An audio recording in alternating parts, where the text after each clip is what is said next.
అంటే మొదటి నుంచి మీరు వైఎస్ఆర్ కుటుంబానికి పోటీగా టీడీపీ పార్టీని జెండా కోసం నిలబడ్డారు. పార్టీ కోసం మీ కుటుంబం నష్టపోయింది. పార్టీ మీకు ఇచ్చే ఏం గుర్తించింది మీ కుటుంబాన్ని? ఏమి ఈలే, శూన్యం. చంద్రబాబు నాయుడు గారిని చెప్పమని నాకేం చేసినాడో నేను చెప్పేది కాదు, ఆయనే చెప్పలేడు. సర్వస్వం కోల్పోయారు మీరు. పార్టీ నిలబెట్టడం కోసం సర్వస్వం కోల్పోయారు. అయితే మాది ఒక సిద్ధాంతం ఉంది, రాజును పరిహసించకూడదు, అనవసరమైతే పరిత్యజించవచ్చు. తండ్రి వంటి వాడు, ఆయనకు ఏం చెప్తాం, ఇవన్నీ తెలియవా? ఈ స్టేటుకు తెలియదా? నష్టపోయిన కార్యకర్తలు అని కంఠం పగిలేటుగా, ఈ భూగోళం దద్దరిల్లేటుగా చెప్తాడారు కదంతా. మా విషయం తెలియనోడు ఎవడైనా ఉన్నాడా? తెలియనోడు ఉంటే ఎవరైనా చెప్పినారంటే ఎవరు వాళ్ళంటే రాజశేఖర రెడ్డి మీద ఫైట్ చేసేవాళ్ళు. మా పిల్లలు మమ్మల్ని నరికేటప్పుడు యుద్ధరంగంలోనే పుట్టినారు. మా చదువులు, మా జీవితాలు కూడా అట్నే ముగిసేట్టుగా ఉన్నాయి. మరి కార్యకర్తలకు న్యాయం చేస్తున్నామంటే మా నుంచే మొదలుకోవాలా, మాకు ఒక గౌరవమైన స్థానంలో మమ్మల్ని నిలపాల పార్టీ అని మేము కోరుకుంటాం. సార్, ఇప్పుడు టీడీపీ పార్టీలో మీరు ఉపాధ్యక్షులుగా ఉన్నారు, టీడీపీ పార్టీ రాష్ట్ర ఉపాధ్యక్షులుగా ఉన్నారు. ఈ పదవి ద్వారా మీరు ప్రజలకు ఎలాంటి సేవ చేయబోతున్నారు? మడకశిరకు అబ్జర్వర్గా వేశారు, అమూల్యమైన సలహాలు సూచనలు ఇచ్చాను. ప్రతి నెల 18 రోజులు 15 రోజులు తిరిగాను. మాకు నిర్దేశించిన రోజులు 11 రోజులు నుంచి 12 రోజులు, ఇంకా ఎక్కువ తిరిగాను. ప్రతి నెల రిపోర్ట్లో నా మీద ఏ గ్రేడ్ వచ్చింది. ఆడ క్యాండిడేట్ గెలిచాడు, ఎంఎస్ రాజు గెలిచాడు. దాని తర్వాత పుట్టబర్తిలో ఒక 3 నెలలు పనిచేశాను, ఆడ క్యాండిడేట్ గెలిచాడు. ఎమ్మెల్సీ ఎలక్షన్లో నన్ను ప్రకాశం జిల్లా ఎర్రగొండపాలెం వేశారు, అక్కడ క్యాండిడేట్ గెలిచాడు. ఇక్కడ మొన్న జరిగిన నీటి సంఘం ఎలక్షన్లలో ఇక్కడ దౌర్జన్యం చేస్తామని ఇచ్చారు. గట్టిగా నిలబడ్డంలో కొంత చిన్న స్వల్ప ఘర్షణ జరిగింది. అది వాళ్ళు వేశారు పాతసారి. నేను దౌర్జన్యం చేసేవాని అయితే నేను ఎందుకు నరికించుకొని కుటుంబాలు పోగొట్టుకొని నేను ఎందుకు ఉంటాను దేవాలయాలలో. అది స్టేట్ వైడ్ కవరేజ్ ఇచ్చినారు. అది స్టేట్ అంతా ఉంది, జగన్ ఇడిచిపెట్టాడు, మంది ఉంది, స్టేట్ అంతా ఇడిచిపెట్టారు. మా వల్ల జరిగింది అది సగౌరవంగా నేను ఎలుగెత్తి సాటుతా. అది మాకు న్యాయం జరగాలనేది మా తీరని ఆవేదన, మాకు సముచితం. ఈరోజు నిన్న కూడా నేను ఎందుకు మెయిన్ దాంట్లో కూర్చోలేకపోయినా కూర్చుంటాను, నన్ను ఎవరు ఏమన్నా కూర్చోమన్నారు. మా మడకశిర ఇన్ఛార్జి చాలా భంగపోయి చెప్పాడు, అన్న ఈడ కూర్చున్నారు. నాకే సిగ్గుగా ఉంది. నాకు నిజంగా చెప్పాలంటే ఎలక పొక్కలో ఏనుగు తిరిగినట్టు కించిత్తుగా ఉంది.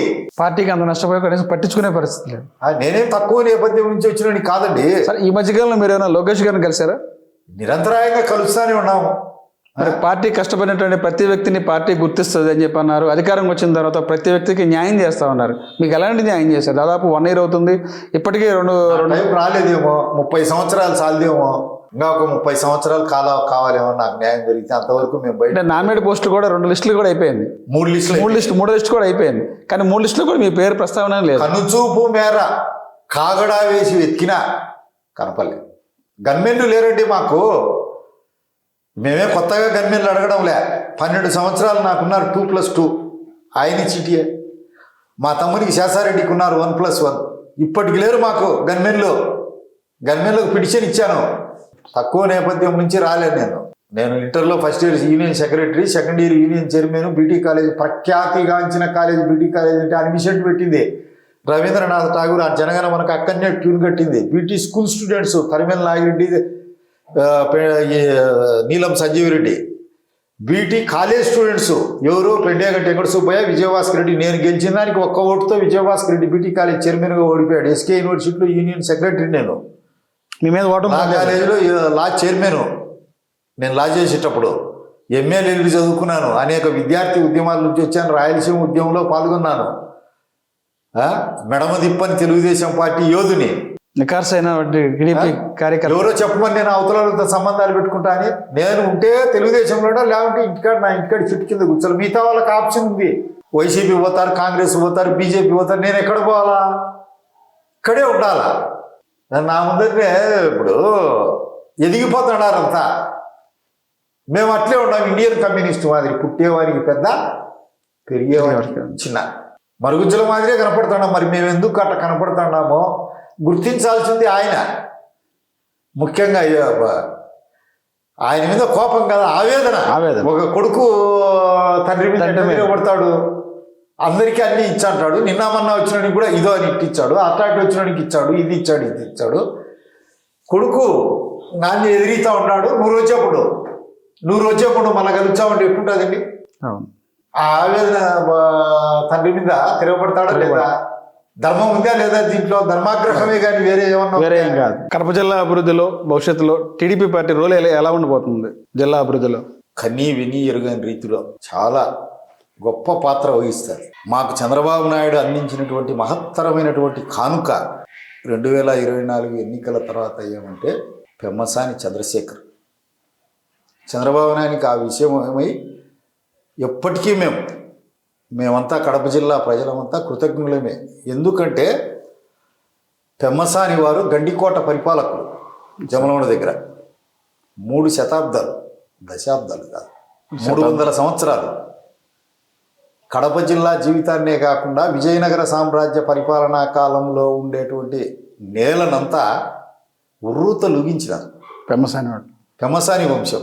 విజయనగర సామ్రాజ్యానికి పెట్టని కోట, అరవీర భయంకరులు మా పెమ్మసాని వాళ్ళు. ఆషామాషి కాదు, అత్యంత సాహసవంతులు. ఓపారి మీర్ అలీ ఖాన్ అని వచ్చాడు దండయాత్రకు. కొన్ని వందల వేల మందిని చంపేసినారు పిరంగి గుండ్లు పెట్టి.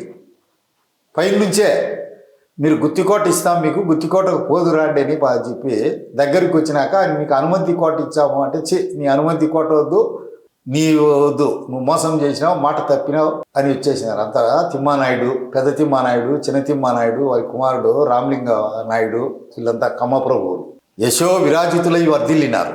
ఈరోజు మావాడు, మా కడప జిల్లా వాడు, మా గడ్డికోట రాజవంశీకుడు, మా గడ్డికోట చీఫ్ కమాండర్స్ సామంతరాజులు విజయనగర పరిపాలకుల దగ్గర సర్వసేనాధిపతులు వాళ్ళు వచ్చానారంటే గడగడ గండికోట అంటేనే తమ్మసాని వంశీయులు. ఆ వంశం నుంచి వచ్చినోడు మా పరిపాలకులు, మా ప్రభువులు, మమ్మల్ని పరిపాలించిన వారసుడు వచ్చినాడు.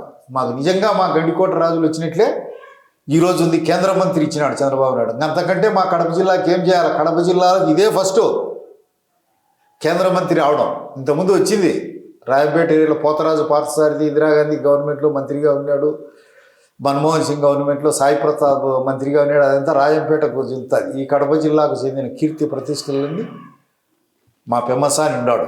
ఇంకా ప్రతి పని మా కడప జిల్లా వాసులు, మా జిల్లావాడు కదా.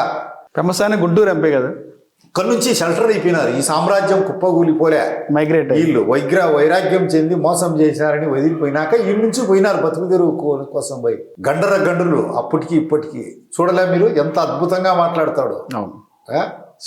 ప్రేక్షకులను ఉర్రూ తొలగించే వ్యాఖ్యాత కూడా. మాకు చంద్రబాబు నాయుడు అంతకంటే ఏం చేయాలా? మహానాడు పెట్టడం ఒక ఎత్తు అయితే, మా జిల్లా వారికి మంత్రి పదవి ఇవ్వడం, మా రాజుకు, మా సేనాధికారికి, మా కమాండర్ ఇన్ చీఫ్, అంతకంటే మాకేం చేయాలా? అప్పుడే తెచ్చాడు. గవర్నమెంట్ ఏర్పడేలకు సుమారు 1 నెల 2 నెలలు 3 నెలలు అవుతుంది. అంతా ఫంక్షనింగ్ ఒక 6 నెలలు 5 నెలలే కదా. ఇప్పుడు ఈ సంవత్సరం పేరే సంవత్సరం 108 కోట్లు 120 కోట్లు తెచ్చాడు అప్పుడే మా పులి. మాకు గండికోటకు సామెత కూడా ఉంది. మా గండికోట పెమ్మసానులు అప్పుడు చెప్పింది ఏం సామెత అంటే, పిరికి పందకు వాడు గండికోట వీరుడైనా సరే భార్యడు ఖడ్గం ఇచ్చే వాడేం చేస్తారు రా అని మా పల్లెల్లో ఎప్పుడూ ఉంటుంది. మా దాంతోనే కదా గండికోట రహస్యం అని రామారావు ఫిలిం తీసింది. ఆ గాంభీర్యం ఇప్పటికి కూడా చూడు. చెక్కు చెదరని కోటలు, శత్రు దుర్భేద్యమైన కోట. మీకు గుంటూరులో రెడ్డి రాజులు కట్టిన కొండవీడు శత్రు దుర్భేద్యమైన కోట ఎట్లనో మాది అంతకు 10 లక్ష రెట్లు శత్రు దుర్భేద్యమైంది. రాతి నేలల్లో నిర్మించినారు. ఒక పక్క గండి 8-10 కిలోమీటర్లు ఉంటుంది. అందుకే గండి కోట. ఒకవైపు పెన్నా నది, ఒకవైపు ఎత్తైన కొండలు, చుట్టూ చతుర్దిక్కుల ఏ శత్రువు కూడా కన్నెత్తి కూడా చూడలేడు, చూసే పరిస్థితి లేదు.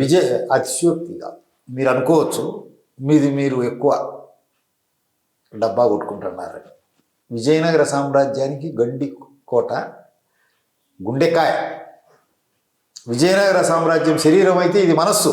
విజయనగర సామ్రాజ్యం అది మనస్సు అయితే ఆత్మ. ఏ యుద్ధానికి పోయినా అని మా పెమ్మసాని వెళ్ళేది పోయేవాళ్ళు కాదు. 300 సంవత్సరాలు వీళ్ళకి సూచనే గడగడ ఉనికిపోయేవాళ్ళు. అంతకంటే సంతోషించదగ్గ వార్త ఉందా? ఇంకా మా పెమ్మసాని ఉన్నాడు, మా కడప జిల్లా వాడు, మా రక్తమే కదా. రాయలసీమ వాడే కదా, రాయలసీమ రక్తం, కడప జిల్లా వాడే కదా. ఏడన్నా పోని ఒకవేళ మూలాలు ఇక్కడే. అప్పటి పరిస్థితుల దృష్ట్యా పోయింటారు, వాళ్ళ పెద్దోళ్ళు పోయింటారు.